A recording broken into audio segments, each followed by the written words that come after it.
दिल्ली विधानसभा चुनाव को लेकर आम आदमी पार्टी के राष्ट्रीय संयोजक अरविंद केजरीवाल की घोषणाओं का सिलसिला जारी है। उन्होंने रविवार को भी प्रेस कॉन्फ्रेंस करके सफाई कर्मचारियों के लिए एक बड़ा ऐलान किया है।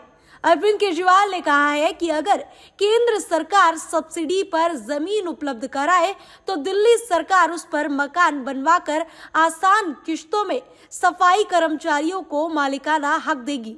अरविंद केजरीवाल ने कहा कि दिल्ली में जमीन का मामला केंद्र के अधीन है, इसलिए उन्होंने प्रधानमंत्री नरेंद्र मोदी को पत्र लिखकर इस संबंध में अनुरोध किया।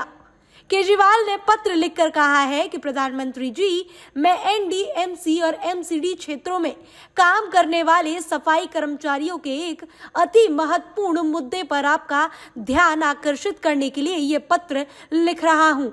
ये कर्मचारी हमारे शहर की स्वच्छता व्यवस्था की रीढ़ है। उन्होंने लिखा, वे नौकरी के दौरान सरकार द्वारा उपलब्ध कराए गए आवासों में रहते हैं, लेकिन रिटायरमेंट के बाद उन्हें ये घर खाली करने पड़ते हैं। वे अपना खुद का घर खरीदने या दिल्ली में महंगे किराए पर घर लेने में असमर्थ होते हैं, जिससे वे और उनके परिवार असुरक्षित स्थिति में आ जाते हैं।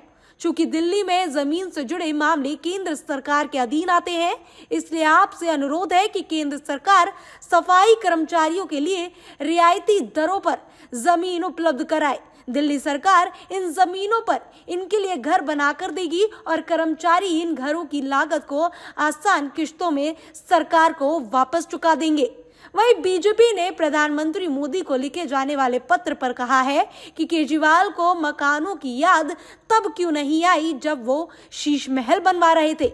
बता दें कि चुनाव को देखते हुए अरविंद केजरीवाल ने एक ऐसा मास्टर स्ट्रोक खेला है जो बीजेपी और कांग्रेस दोनों पर भारी पड़ सकता है। अब देखना यह होगा कि केजरीवाल के इन ऐलानों और योजनाओं पर बीजेपी और कांग्रेस को चुनाव में कितना झटका लगता है। Bureau report, TV7 Bharat.